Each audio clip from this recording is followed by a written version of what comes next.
আমরা প্রায় সবাই কলা কেনার সময় অনেকগুলি কলা একসঙ্গে কিনে নিয়ে আসি। আর বর্ষায় বা অতিরিক্ত গরমে এই কলায় ভীষণ তাড়াতাড়ি পাক ধরে যায়, দুদিনেই কলা কালো হয়ে যায়।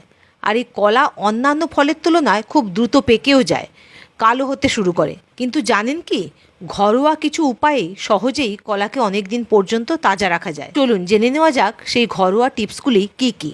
কলা ধুয়ে নিন, তারপর একটি টিস্যু পেপার ধুয়ে মুড়িয়ে রাখুন। দীর্ঘদিন কলা তাজা থাকবে।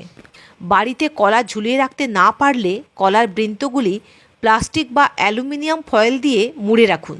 এতে কম ছড়াবে ইথিলিন, যা কলা পাকার জন্য ব্যবহার করা হয়। আর এই ইথিলিন কম ছড়ানোর কারণে কলাতে পাক ধরবেও ধীরে ধীরে।